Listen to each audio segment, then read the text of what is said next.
देश में corona virus का आंकड़ा 1 लाख के करीब पहुंच चुका है। रविवार को करीब 5,000 नए मामले सामने आए, जो एक दिन का सबसे बड़ा रिकॉर्ड बन गया। इसके साथ ही कोरोना वायरस के संक्रमण का आंकड़ा 96,000 तक पहुंच चुका है।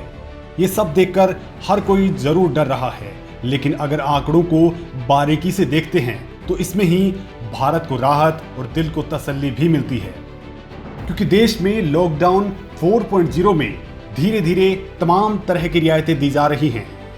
मतलब अब जल्द ही सब कुछ पहले जैसा होने वाला है। वहीं पूरी दुनिया से भी अब पॉजिटिव खबरें सुनने को मिल रही हैं। मतलब आने वाला वक्त आपके लिए अच्छे दिन लेकर आने वाला है। लिहाजा तफसील से वीडियो पूरा देखिए, क्योंकि हम आपको बताने वाले हैं वो बड़ी खबरें जो आपके लिए बेहद जरूरी हैं। नंबर 1, कोरोना पर प्रसिद्ध वैज्ञानिक का बड़ा दावा। वैक्सीन बनने से पहले ही खत्म हो जाएगा वायरस। हर उगते सूरज और ढलते दिन के साथ दुनिया कोरोना के खात्मे की दुआ कर रही है। वैज्ञानिक वैक्सीन को लेकर जी जान लगा रहे हैं। चूंकि दुनिया में 100 से ज्यादा वैक्सीन और सैकड़ों दवाओं के ट्रायल चल रहे हैं, लिहाजा हर दिन कोई ना कोई बड़ा दावा सामने आ रहा है। अब कोरोना के खात्मे को लेकर प्रसिद्ध वैज्ञानिक ने बड़ा दावा किया है। WHO में काम कर चुके प्रोफेसर करोल सिकोरा ने कहा है कि कोरोना धीरे धीरे कमजोर होकर अपने आप ही खत्म हो सकता है। बड़ी बात यह है कि यह प्रोसेस कोरोना वैक्सीन के बनने से पहले ही हो सकती है, यानी दुनिया के लिए यह एक बड़ी राहत वाली बात है। सिकोरा ने कहा है कि कोरोना वायरस के खिलाफ हर जगह एक जैसा ही पैटर्न दिखाई दे रहा है। मुझे संदेह है कि हमारे अंदर जितना अनुमान लगाया जा रहा था, उससे ज्यादा रोग प्रतिरोधक क्षमता मौजूद है। हमें इस वायरस को लगातार धीमा करना है, लेकिन ये अपने आप ही बहुत कमजोर हो सकता है। ये मेरा अनुमान है कि ऐसा संभव हो सकता है। नंबर 2, कोरोना के इलाज में बांग्लादेश को बड़ी कामयाबी। बांग्लादेश की एक मेडिकल टीम ने दावा किया है कि उन्होंने कोरोना वायरस की दवा को लेकर रिसर्च किया है और उन्हें बड़ी सफलता मिली है। पीटीआई की रिपोर्ट के मुताबिक डॉक्टरों का कहना है कि 2 दवाओं के कॉम्बिनेशन से कोरोना मरीज तेजी से ठीक हो रहे हैं। बांग्लादेश की जिस मेडिकल टीम ने कोरोना की दवा ढूंढने का दावा किया है, उसमें देश के जाने माने फिजिशियन शामिल हैं। देश के प्रमुख प्राइवेट संस्थान बांग्लादेश मेडिकल कॉलेज हॉस्पिटल के मेडिसिन डिपार्टमेंट के प्रमुख डॉक्टर मोहम्मद तारिक आलम ने कहा है कि पहले से मौजूद 2 दवाओं का कॉम्बिनेशन इस्तेमाल किया गया। डॉक्टर आलम ने कहा कि कोरोना के 60 मरीजों को दवाओं का कॉम्बिनेशन दिया गया और वो सभी ठीक हो गए। तारिक आलम के मुताबिक दवा इतनी प्रभावशाली रही कि बीमार मरीज 4 दिन में ठीक हो गए। साथ ही दवा का कोई साइड इफेक्ट देखने को नहीं मिला। डॉक्टर मोहम्मद तारिक आलम ने कहा कि वो दवा के प्रभावी होने को लेकर 100% उम्मीद कर रहे हैं। अब वो इस दवा को लेकर दुनिया को रिसर्च पेपर के जरिए बताने वाले हैं। नंबर 3, अस्थायी वैक्सीन पर अमेरिकी कंपनी का बड़ा दावा। दुनिया के लगभग 40 देशों की फार्मा लैब्स कई जगह पर ह्यूमन ट्रायल चल रहे हैं, तो कई देश हड़बड़ाहट में वैक्सीन बना लेने का दावा भी कर रहे हैं। हालांकि अब तक किसी को अप्रूवल नहीं मिल सका है। इजराइल, इटली के बाद अब अमेरिकी कंपनी सोरेंटो ने दावा किया है कि उसने कोविड-19 का इलाज ढूंढ निकाला है। कंपनी ने कहा है कि उसने SIT-1499 नाम की एंटीबॉडी तैयार की है, जो कोरोना वायरस को खत्म कर देती है। इस कंपनी का दावा है कि ये एंटीबॉडी अस्थायी वैक्सीन का काम करेगी। कंपनी को पेट्री डिश एक्सपेरिमेंट से पता चला कि STI-1499 एंटीबॉडी कोरोना वायरस को इंसान की कोशिकाओं में कोरोना के संक्रमण को फैलने से 100% रोकने में सक्षम है।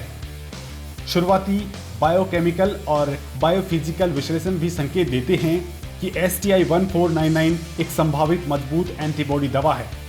कंपनी का कहना है कि वो 1 महीने के भीतर एंटीबॉडी के करीब 2 लाख डोज तैयार कर सकती है। इसकी मंजूरी के लिए कंपनी ने अमेरिका के फूड एंड ड्रग्स एडमिनिस्ट्रेशन यानी FDA के पास आवेदन किया है। वहीं अमेरिकी राष्ट्रपति डोनाल्ड ट्रंप ने भी उम्मीद जताई है कि वैक्सीन बनते ही दुनिया भर के लोगों के लिए उसके रास्ते खोल दिए जाएंगे। नंबर 4, भारत में तेजी से घटी कोरोना ग्रोथ रेट। देश में 24 मार्च को पहली बार लॉकडाउन की घोषणा की गई थी। 24 मार्च की शाम को कोरोना वायरस इन्फेक्शन की ग्रोथ रेट 21.5% थी। ये लॉकडाउन 14 अप्रैल को खत्म हुआ और उस दिन कोरोना मामलों की ग्रोथ रेट 11.4% हो गई। दूसरे चरण का लॉकडाउन 3 मई को खत्म हुआ और तब तक ग्रोथ रेट घटकर 6.2% पर आ गई। लॉकडाउन 3.0 17 मई को खत्म हुआ, जिसमें कोरोना वायरस के मामलों की ग्रोथ रेट और भी घटकर 5.2% पर रह गई है। देश में आंकड़े जरूर बड़े हैं, लेकिन ग्रोथ रेट का 4 गुना कम होना राहत की ओर इशारा करता है। नंबर 5, भारत में तेजी से ठीक हो रहे हैं कोरोना मरीज। कोरोना वायरस के नए मरीजों में अब हर दिन तेजी से इजाफा हो रहा है। पिछले 24 घंटों में 5000 से ज्यादा नए केस सामने आए हैं। हालांकि राहत की बात यह है कि कोरोना से ठीक होने वाले लोगों का प्रतिशत भी तेजी से बढ़ा है। पिछले 24 घंटे में 2715 लोग ठीक होकर घर पहुंच चुके हैं। पिछले एक सप्ताह में स्वस्थ होने वाले मरीजों की तादाद में 7% का इजाफा हुआ है। अगर टोटल कोरोना पेशेंट्स की बात करें तो अब तक 37,000 मरीज ठीक हो चुके हैं। इस लिहाज से देश में एक्टिव कोरोना मरीजों की तादाद 56,000 है। यानी राहत की बात है कि भारत में कोरोना संक्रमित मरीजों का रिकवरी रेट 38% से पार जा चुका है। केंद्रीय स्वास्थ्य मंत्री डॉक्टर हर्षवर्धन के मुताबिक संक्रमण के मामले दोगुने होने का समय अब 13.6 दिन हो गया है, जो 14 दिन पहले 11.5 दिन था। वहीं एक राहत की बात यह भी है कि कोरोना डेथ रेट गिरकर 3.1% हो गई। नंबर 6, वैक्सीन बनाने में तेजी से आगे बढ़ रहा है भारत। केंद्रीय स्वास्थ्य मंत्री डॉक्टर हर्षवर्धन के मुताबिक भारत की 7 कंपनियां वैक्सीन विकसित करने में जुटी हैं। 8 वैक्सीन क्लिनिकल स्टेज में हैं। हालांकि वैक्सीन को रोगियों तक पहुंचाने में लंबा वक्त लग सकता है। इसके अलावा रेमडेसिविर दवा के स्टार्टिंग मटेरियल की सिंथेसिस CSIR और भारतीय रसायन प्रौद्योगिकी संस्थान ने बना ली है। कोविड-19 के लिए एक अन्य दवा फाविपिराविर पर भी निजी क्षेत्र के साथ मिलकर CSIR नैदानिक परीक्षण पर काम कर रहा है।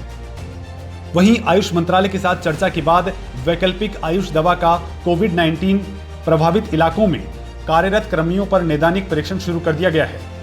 आयुष औषधियों जैसे अश्वगंधा, यष्टिमधु, गुडुचि, पीपली और आयुष 64 का भी नैदानिक परीक्षण चल रहा है।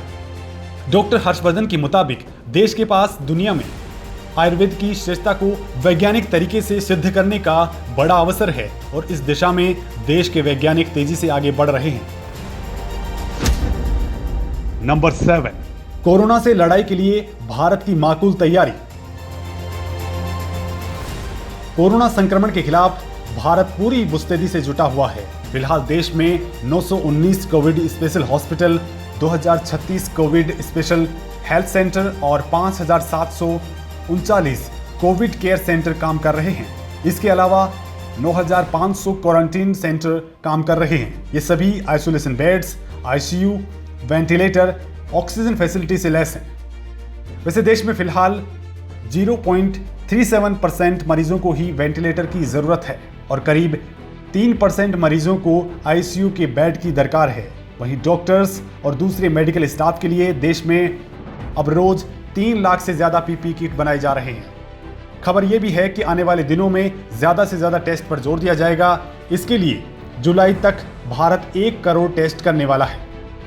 सरकार देश में कोरोना की जांच की रफ्तार को 500 गुना बढ़ा चुकी है। 4 महीने पहले केवल 1 लैब थी, लेकिन फिलहाल 363 सरकारी और 146 प्राइवेट लैब्स की चेन है। देश में रोज जांच करने की क्षमता 1 लाख टेस्ट को पार कर चुकी है। भारत में अब तक 21 लाख से ज्यादा टेस्ट किए गए हैं। इकोनॉमिक टाइम्स के मुताबिक कोरोना टेस्टिंग के दौरान सरकार का फोकस 20 शहरों पर ज्यादा रहेगा। इन शहरों में दिल्ली, मुंबई, भोपाल, इंदौर और चेन्नई का नाम है। आमतौर पर उन शहरों में ज्यादा टेस्ट किए जाएंगे जहां कोरोना पॉजिटिव केस की तादाद ज्यादा है और इसके अलावा टेस्ट करने को लेकर एक नई रणनीति पर भी विचार किया जा रहा है। दरअसल अगले 2 महीने भारत के लिए बेहद महत्वपूर्ण हैं।